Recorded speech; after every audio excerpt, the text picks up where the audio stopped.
ಯೇಸುವಿನಲ್ಲಿ ಅತಿ ಪ್ರಿಯರೇ, ಈ ದಿನ ವಚನ ಕೇಳುವ ಎಲ್ಲರನ್ನೂ ಯೇಸುವಿನ ನಾಮದಲ್ಲಿ ಸ್ವೀಕರಿಸುತ್ತೇನೆ. ನಿಮಗಾಗಿ ಪ್ರಾರ್ಥಿಸುತ್ತೇನೆ. ಇಂದು ಈ ವಚನ ಕೇಳಲು ಸಿದ್ಧರಾಗುತ್ತಿರುವ ನಿಮ್ಮ ಕುಟುಂಬಕ್ಕಾಗಿ ಪ್ರಾರ್ಥಿಸುತ್ತೇನೆ. ನಿಮ್ಮ ಕುಟುಂಬದಲ್ಲಿರುವ ಪ್ರತಿಯೊಬ್ಬ ಸದಸ್ಯರಿಗೋಸ್ಕರ ಪ್ರಾರ್ಥಿಸುತ್ತೇನೆ.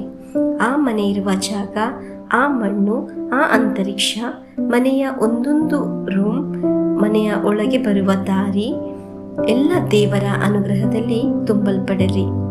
ದೇವರ ದೊಡ್ಡ ಸಂರಕ್ಷಣೆ ಉಂಟಾಗಲಿ. ದೇವರ ಶಕ್ತಿಯು, ಪ್ರೀತಿಯು, ಸಮಾಧಾನವೂ ತುಂಬಲಿ. ನೀವು ಪ್ರಾರ್ಥಿಸುವ ಕಾರ್ಯಗಳಲ್ಲಿ ದೇವರ ಅನುಗ್ರಹ ಉಂಟಾಗಲಿ. ನಿಮ್ಮ ರೋಗ ಸೌಖ್ಯವಾಗಲಿ. ನಿಮಗೆ ವಚನ ಕೇಳುವುದರಿಂದ ಅಧಿಕವಾದ ಕೃಪೆ ಹಾಗೂ ದೈವಾನುಗ್ರಹ ಅನುಭವಿಸುವಂತಾಗಲಿ ಎಂದು ಪ್ರಾರ್ಥಿಸುತ್ತೇನೆ. ಅನೇಕರು ಎಲ್ಲರ ಮುಂದೆ ನಗುತ್ತಾ ಇದ್ದರೂ ಒಳಗೆ ಅಧಿಕವಾದ ದುಃಖ, ಸಂಕಟಗಳು ಇರುವ ಮನಸ್ಸು ಆಗಿ ಇಂದು ಜೀವಿಸುತ್ತಿದ್ದಾರೆ. ನಮಗೆ ಇಂದು ಆ ಸಂಕಟಗಳನ್ನು ದೇವರ ಕರಗಳಿಗೆ ಒಪ್ಪಿಸಿಕೊಟ್ಟು ಪ್ರಾರ್ಥಿಸೋಣ.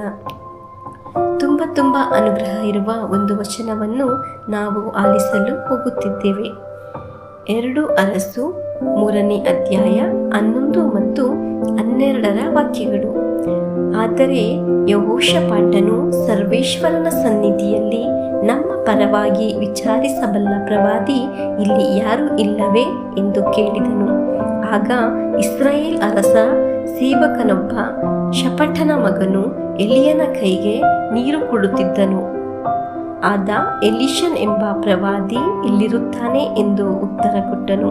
ಯೆಹೋಷಾಫಾಟನು ಅವನು ಹೇಗೋ ಸರ್ವೇಶ್ವರನ ಉತ್ತರವನ್ನು ತಿಳಿಸುವನು ಎಂದುದರಿಂದ ಇಸ್ರಾಯೇಲ್ ಹಾಗೂ ಏದೋಮ್ ರಾಜ್ಯಗಳ ಅರಸರು ಯೆಹೋಷಾಫಾಟನೊಡನೆ ಎಲೀಷನ ಬಳಿಗೆ ಬಂದರು.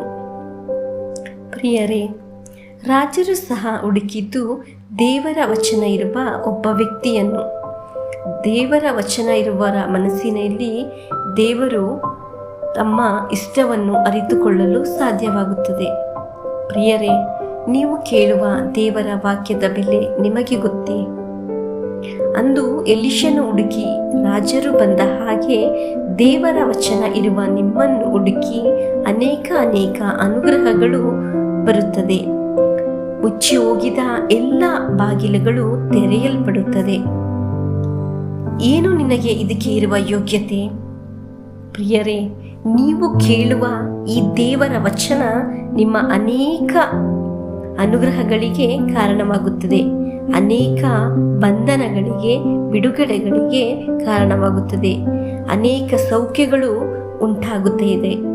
ಊಹಿಸಲಾಗದ ಫಲಗಳು ನಿಮ್ಮನ್ನು ಹುಡುಕಿ ಬರುತ್ತದೆ. ದೇವರು ಕಳಿಸುವ ಉಳಿತುಗಳು, ಕೃಪೆಗಳು, ಶಾಂತಿ, ಸಮಾಧಾನ, ಅನುಗ್ರಹಗಳು ನಿಮ್ಮಲ್ಲಿ ತುಂಬಲ್ಪಡುತ್ತದೆ. ಈ ವಚನವನ್ನು ಆಲಿಸುವಾಗ ಈ ಎಲ್ಲ ಅನುಗ್ರಹಗಳು ಇಂದು ನಮ್ಮನ್ನು ಹುಡುಕಿ ಬರುತ್ತದೆ. ಊಹಿಸಲಾರದ ಒಳ್ಳೆಯದು ನಿಮ್ಮ ಜೀವನದಲ್ಲಿ ಇಂದು ನಡೆದು ಬರುತ್ತದೆ. ದೇವರು ಇದನ್ನು ತೆಗೆದುಕೊಂಡು ಬರುತ್ತಾರೆ ಎಂದು ವಿಶ್ವಾಸಿಸೋಣ. ಆಮೆನ್.